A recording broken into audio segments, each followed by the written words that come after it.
Do you find yourself struggling with an unhealthy relationship to anger? Maybe you feel like you can only really communicate when you're angry. And maybe that feels like the only time you can be really honest about what you're feeling or needing or what is going unmet in the relationships around you. Maybe instead you find yourself feeling extremely guilty after expressing anger, knowing that you held things in for too long until you kind of became a volcano waiting to erupt. Or maybe you feel like anger is sabotaging your relationships and you're ready to really turn over a new leaf in terms of your relationship to anger. Well, if any of this sounds like you, in this video today, we're going to cover the roots of why you may find yourself struggling with an unhealthy cycle of anger in your relationships. I will take you through a 4-step exercise that will tell you exactly what you can do to transform your relationship to anger to make it something healthy once and for all, so that anger does not have to be something that destroys your relationships and your life.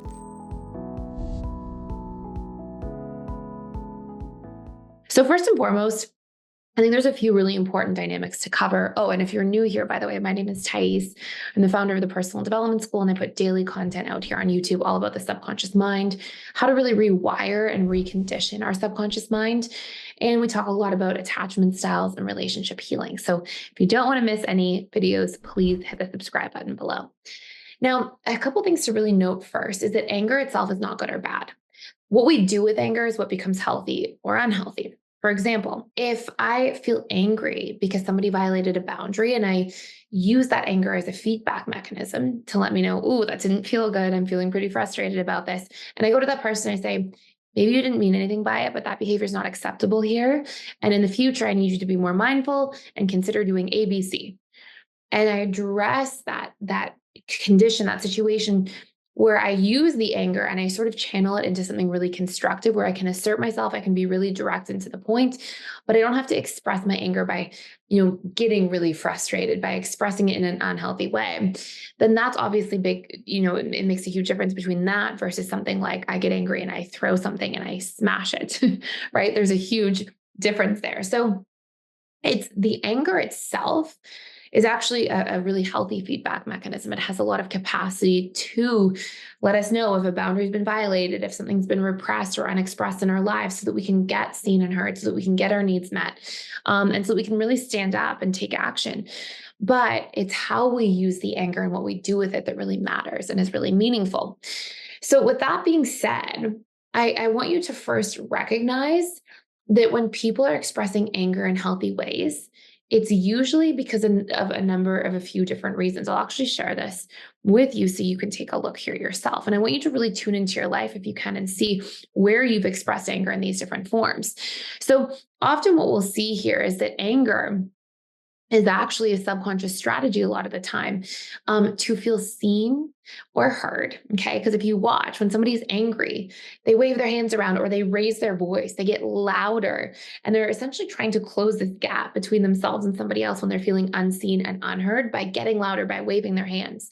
But we can actually do a much better way. We can get seen in a much more effective form by going to somebody and saying more clearly and specifically what it is that our boundary is or what it is that we need. But you'll see when people struggle with anger issues, I've yet to see this. There'd be like an exception to this. Anytime somebody's struggling with anger, they're actually struggling to feel seen and heard. They're struggling to overcome a sense of powerlessness. And so they're essentially using the unhealthy expression of anger to take their power back. It's like if I can yell louder or be scarier, then finally I take my power back from you when I was feeling powerless. Anger also is a subconscious strategy to set a boundary, right? Anger causes distance when we use it in unhealthy forms. We like push people away with it through maybe the harsh things that we say or the really intense things that can come out of our mouth. And through that distance, we're essentially trying to attempt to set a boundary at a subconscious level. And then also it's through becoming big or loud or setting the boundary that we can then feel safe. But the problem is that when we use anger in an unhealthy way, we're usually not achieving any of these ends being met. Or maybe we are in like a temporary way when we yell or raise our voice or become harsh with our words. But there's a big difference between setting a boundary in a healthy way and communicating very specifically about what you need and what the boundary is that was violated so that you can then feel safe and take your power back in a healthy way versus shouting or screaming or becoming really harsh or critical. And that actually has a lot of long-term detriments to our relationship and can end up leaving you feeling really, really guilty. So I want you to first just take a look here. We're going to do an exercise together in just a moment, but I want you to first take a moment and try to investigate and ask yourself, when's the last time I can remember being really angry? And what were some of those components for me? Like, where was I feeling unseen and unheard first? So maybe you yelled at your partner for not doing the chores, or maybe you got really critical at your partner for forgetting to call you back. What needs in your life were feeling unseen and unheard first? Okay. And try to just like do a thought exercise, just a moment of reflection here. We're going to do this together. And try to ask yourself if those needs, if I could just communicate those needs clearly and specifically instead, would I have felt relief? So if I said to somebody, hey, consistency is really important to me in relationships, and I would appreciate if we could work on that in our texting communication or in our phone communication. If you could say that instead of repressing that you needed that for so long until you became so angry and maybe said something like, hey, this relationship isn't working for me. I don't care about it because you're not putting in the effort. Can you see the difference, right? Like in how those things can be handled if we communicate and frame in the positive and communicate really clearly about what's missing. Or if we tell somebody, hey, when you talk to me like that, that's not acceptable. That can't be a part of our relationship. We need to work on this immediately because if this stays, this is not a healthy long-term solution for me. Like if you set a boundary that way when you're feeling angry, instead of saying, a terrible thing to somebody, like, how dare you talk to me like that, F off or whatever comes out of your mouth. There's a big difference there, right? One is very constructive and clear and specific, and one is really destructive. And you'll also see that in the constructive manner, when we are more constructive with things, we are communicating about what we need, what's okay for us. We're giving somebody really powerful information they need to see and understand us. So, and I've often said to fearful avoidance, we'll go into this exercise now, but I've often said to fearful avoidance, like, just because you're setting a boundary from a place of anger doesn't mean that that's a healthy way to set a boundary, right? If you're setting a boundary from a place of anger or frustration, that doesn't make you a good boundary setter. Being a good boundary setter means being able to be assertive in real time, to communicate in real time what your feelings or needs are, and to go from there rather than not communicating, having it pent up and get repressed and then kind of exploding later on. So we're going to go back here for a moment. And I want you just to take a look, right? We're going to do this exercise together. By the way, if you're somebody who really struggles with this, if you really struggle with anger, you probably really struggle with boundaries. And so there's a whole boundaries course I can share with you. The video is not over yet. We're going to still do an exercise together, but there's a whole boundaries course. I'll put a link down below if you want to check it out fully for free, just for a limited time. I will put that link there for you to kind of scope it out. But I want you to first start by thinking of a major place that you are experiencing anger. Okay. So trying to like kind of freeze frame a place in your mind. Maybe it was yesterday with your parent, or last week with your boss, or the week before with your coworker, or a sibling, or a friend. I want you to just get that moment really clear in your mind for a second. And then I want you to ask yourself this question: what did I need to be properly seen and heard in this situation? What did I need them to understand about me or know that was hurting me?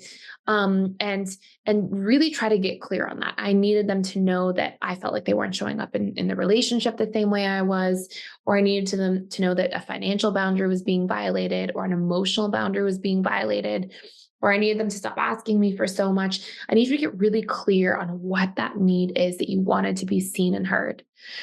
And then I want you to ask yourself, how can I strive for personal empowerment rather than power? Usually what's happening is we're not communicating these needs for a long time. So we're left feeling powerless. And we're left feeling like people can just do with our time and our energy whatever they want because we're not sharing what we need and what's okay for us. And so I want us to shift our perspective, rather than take your power back because this person's been taking your power away and it's not fair and it's not just. And let me take my power back rather than that being the relationship. I want us to shift into a place of no, I'm going to work to personally empower myself by learning to speak specifically and much earlier. Here's another really important thing before we go to step number 4 there.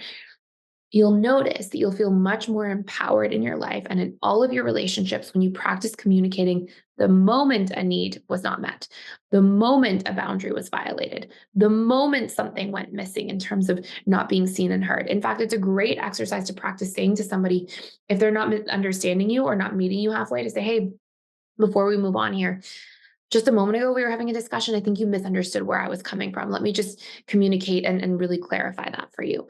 Like being able to allow yourself to take up space when you feel misunderstood or unheard will allow you to take approach dynamics and communication from a place of personal empowerment rather than a power struggle where one person is the winner and one person's the loser, right? That's not a good relationship to communication. And then last but not least, if we go back here, I want you to just take one look here at point number 4, which is um, what boundary do you need to set in order to feel safe? And what you're doing here is you're addressing all of these points here, feeling, heard, seen, overcome your feeling of powerlessness, setting a boundary and feeling safe by addressing these questions here.